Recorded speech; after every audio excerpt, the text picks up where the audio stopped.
दोस्तों, कांग्रेस अध्यक्ष मल्लिकार्जुन खड़गे ने मंगलवार को आरोप लगाया कि प्रधानमंत्री नरेंद्र मोदी को जम्मू कश्मीर के पहलगाम में होने वाले आतंकवादी हमले के बारे में खुफिया जानकारी थी। जी हाँ दोस्तों, लेकिन उन्होंने इसे सुरक्षा बलों के साथ साझा नहीं किया। रांची में एक रैली को संबोधित करते हुए खड़गे ने प्रधानमंत्री मोदी की 19 अप्रैल की श्रीनगर यात्रा के स्थगित होने को पहलगाम हमले से जोड़ा, जो 3 दिन बाद हुआ था। और उन्होंने कहा, मैंने अखबारों में पढ़ा कि हमले से 3 दिन पहले प्रधानमंत्री मोदी को खुफिया रिपोर्ट भेजी गई थी, इसीलिए उन्होंने अपना कश्मीर दौरा रद्द कर दिया। अब खुफिया एजेंसियों ने आपको बताया कि वहाँ जाना उचित नहीं होगा, तो आपने ये खुफिया जानकारी पुलिस और सुरक्षा बलों के साथ क्यों नहीं साझा की। उन्होंने पूछा कि 22 अप्रैल को एक भयानक आतंकवादी हमला हुआ, 26 निर्दोष लोग मारे गए। सरकार ने माना कि खुफिया विफलता थी। आपने पर्यटकों की सुरक्षा का प्रबंध क्यों नहीं किया। दोस्तों, खड़गे का बयान पहलगाम हत्याकांड पर कांग्रेस सदस्यों द्वारा की गई विवादास्पद टिप्पणियों की श्रृंखला में नवीनतम है और कांग्रेस ने पहले की टिप्पणियों से खुद को अलग कर लिया और अपने नेताओं से अत्यंत अनुशासन बरतने और कांग्रेस कार्य समिति द्वारा प्रस्ताव में बताई गई स्थिति तक ही सीमित रहने का आदेश जारी कर दिया। पार्टी को सोशल मीडिया पर एक पोस्ट भी डिलीट करने की पड़ी, जिसमें प्रधानमंत्री नरेंद्र मोदी को बिना सिर के दिखाया गया था और कैप्शन में लिखा गया था, गायब। इसी पोस्ट में ये संकेत दिया गया था दोस्तों कि राष्ट्रीय संकट के समय प्रधानमंत्री कैसे गायब हो गए थे। दोस्तों, खड़गे पर पलटवार करते हुए भाजपा प्रवक्ता CR केशवन ने कांग्रेस प्रमुख से अपने दावों के सबूत पेश करने या बिना शर्त माफी मांगने को कहा है। उन्होंने कहा, उन्होंने आधुनिक समय के मीर जाफर के समान विश्वासघाती बयान दिए हैं। प्रधानमंत्री के खिलाफ उनकी जहरीली, निराधार और टिप्पणी अत्यंत निंदनीय और बहुत सारा निंदनीय भी है। और श्री खड़गे की टिप्पणियां अक्षिप्त है और इसे माफ नहीं किया जा सकता। हर कोई उनसे बिना शर्त माफी की मांग करता है और उन्हें यह भी बताना चाहिए कि इस तरह की अपमानजनक टिप्पणी करने के लिए उन्हें किस तरह की जानकारी मिली थी। ये केशवन ने कहा कि केशवन द्वारा उल्लेखित मीर जाफर 1757 के क्लासिक के युद्ध में एक प्रमुख व्यक्ति था। वो बंगाल के नवाब सिराजुद्दौला के सबसे भरोसेमंद सेनापतियों में से एक था और उसने कांग्रेस का साथ देकर नवाब को धोखा दिया। इसी कदम ने ईस्ट इंडिया कंपनी की जीत का मार्ग प्रशस्त किया और उसे देशद्रोही करार दिया गया।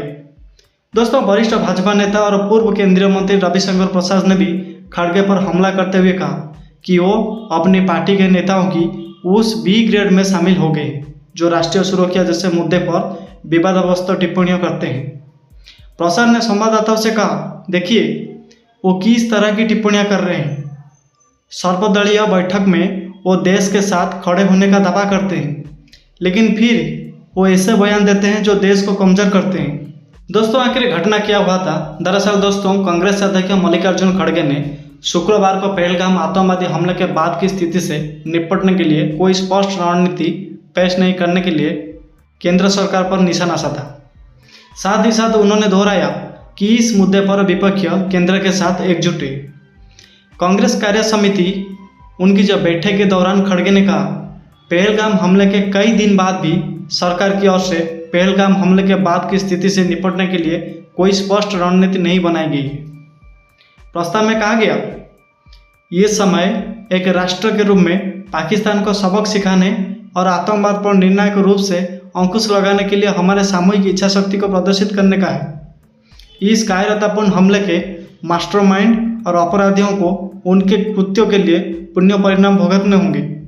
CWC ने घाटी में सुरक्षा और खुफिया विफलताओं पर समयबद्ध जवाबदेही की मांग भी दोहराई। इससे पहले दोस्तों, राहुल गांधी ने कानपुर में शुभम द्विवेदी के परिवार से मुलाकात की और सरकार से उसे शहीद का दर्जा और वो सम्मान देने की मांग की जिसके वो हकदार है। और उन्होंने ये भी कहा कि देश की एकता, अखंडता और समृद्धि के खिलाफ किसी भी खतरे का हम एकजुट होकर और मजबूत से जवाब देंगे। इसी मुद्दे पर पूरा विपक्ष सरकार साथ खड़ा है। और खड़गे ने यह भी कहा कि हमने ये संदेश पूरी दुनिया को भेज दिया है। इसी बीच दोस्तों, प्रधानमंत्री नरेंद्र मोदी और केंद्रीय गृह मंत्री अमित शाह ने 22 अप्रैल को हुए पहलगाम नरसंहार का बदला लेने का आह्वान किया था और केंद्र ने कश्मीर घाटी में हुई जो क्रूर घटना के जवाब में पाकिस्तान के खिलाफ कई बड़े कदम उठाए हैं।